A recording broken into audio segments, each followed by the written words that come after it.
ये है AP news network और आप देख रहे हैं आखिर प्रहरी, खबरों की पड़ताल तह तक।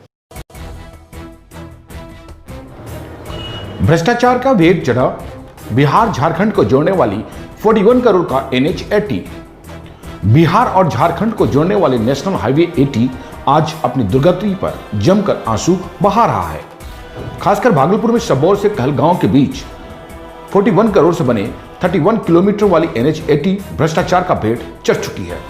सड़क पूरी तरह से गड्ढों में तब्दील हो चुका है। सबौर से रामजीनी पर NH-80 की 31 निर्माण के ठेका फलका इंफ्रा को मिला था। कंपनी ने NH को निर्माण कर इसे विभाग को सौंप दिया, लेकिन सड़क बनने के साथ ही टूटने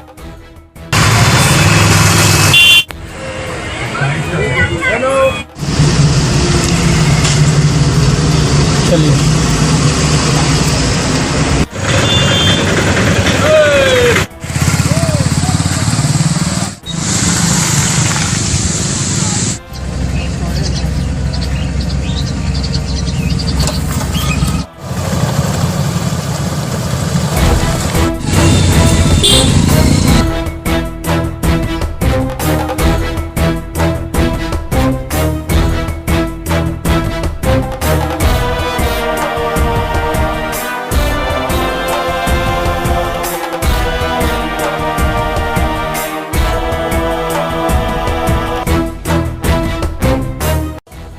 आपको बताते चले कि 8 किलोमीटर NH-80 पूरी तरह से ध्वस्त हो चुका है। शंकरपुर घोघा कौवा पुल तक 8 किलोमीटर सड़क पूरी तरीके से ध्वस्त हो चुका है।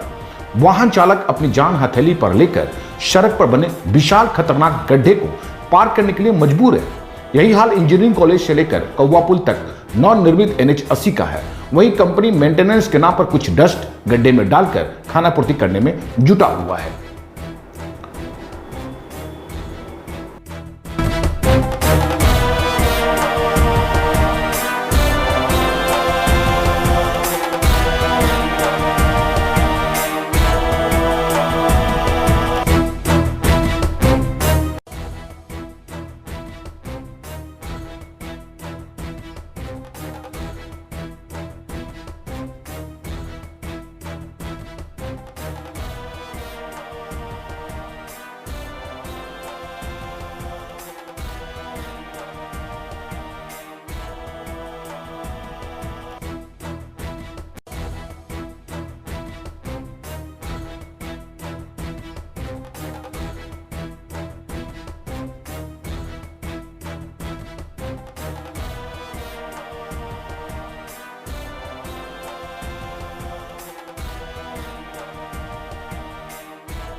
NH-80 की बदहाली पर डीएम ने संज्ञान ले लिए हैं।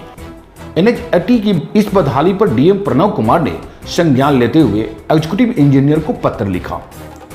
वही पत्र के जवाब देते हुए एग्जीक्यूटिव इंजीनियर ने बताया कि बाढ़ एवं पथ परत की चौड़ाई 5.50 मीटर है।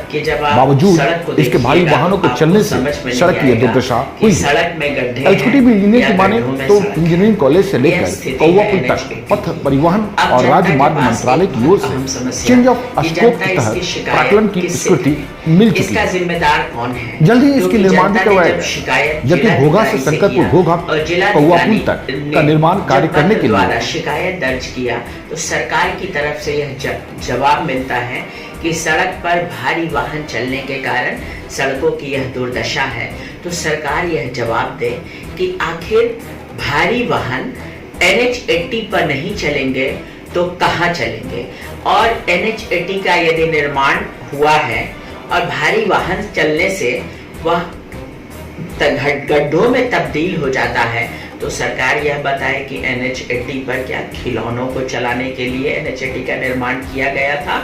एक बहुत अहम मुद्दा है कि सड़क बनता नहीं है, उसका उद्घाटन होता नहीं है और सड़कें टूटने लगती है, सड़कें जो है वो गड्ढों में तब्दील हो जाती है। टेंडर होता है, सरकारी लोगों को टेंडर दिया जाता है और घपले होते हैं। सरकार भी पल्ला झाड़ रही है और जवाब यह दे रही है कि भारी वाहन के चलने से सड़क टूट रहे हैं। इसका मतलब है कि सरकार इस तरह के गलत कार्यों में शामिल है। भागलपुर से कहलगांव की दूरी बहुत कम है, सही बात है, दूरी महज 31 किलोमीटर है, लेकिन सफर करने में लोगों को 6 घंटा लगता है। मतलब लोग पहुंच जाते हैं तो वो सोचते हैं कोई जंग में जीत लिया। उनको लगता है कि कोरोना से बड़ा जंग मैं घर पहुंचकर जीत लिया। ये सुशासन की सरकार, ये जो डबल इंजन की सरकार है, ये पूरी तरीका से फेल है। और नीतीश बाबू जो सुशासन के नारा देते हैं, वो आके देखें कि आखिर ये सड़क गड्ढे में है या गड्ढे में सड़क है। सिर्फ वो बता दे सरकार, तो लगेगा जनता को कि कम से कम ये तो जान जाए जनता कि सड़क गड्ढे में है कि गड्ढे में सड़क है। पूरी तरीका से विभाग की ये बस का चीज थोड़ी है, ये 15 वर्षों का कोड है। नीतीश बाबू या डबल इंजन की सरकार या भाजपा की सरकार, जिन्होंने कि सांसद में कहा कि मिर्जा चौकी से मुंगेर का 4 लेन प्रस्ताव मंजूर कर लिया गया, ये सारी बातें हवाई है, धरातल पर कुछ नहीं है। जनता इसको झेल रही है और सरकार को पूरी तरीका से जानकारी भी है, लेकिन सरकार कुछ करने का नाम ही नहीं ले रही। 41 करोड़ के NH-80 में जवाबदेही किसकी होगी, यह तो सवाल निश्चित तौर पे खड़ा रहेगा ही। NH-80 का 41 करोड़ में निर्माण टेंडर हुआ, काम करने के लिए एजेंसी को भी चुना गया, उस निर्माण की जिम्मेवारी भी मिली, लेकिन कंपनी ने निर्माण कार्य में सिर्फ खानापूर्ति ही किया, वरना सड़क की यह दुर्दशा कदापि नहीं होती। यह लगभग सर्वथा सत्य मानी जा सकती है। जनता की गाड़ी कमाई यूं ही भ्रष्टाचार की भेंट चढ़ गई है। मामले में कार्रवाई केवल पत्र लिखने तक ही सीमित रहा। आखिर निर्माण कार्य पारदर्शिता के साथ कराने की जिम्मेवारी किसकी है, यह यक्ष प्रश्न यथावत कायम है। नेता हो या अधिकारी या फिर निर्माण एजेंसी, हर कोई एक दूसरे पर जिम्मेवारी डालने में मशगूल है। इन सब के बीच जिलेवासियों को बहुत जल्द सड़क की मरम्मती करने की आश्वासन की घुट्टी जरूर पिलाई जा रही है।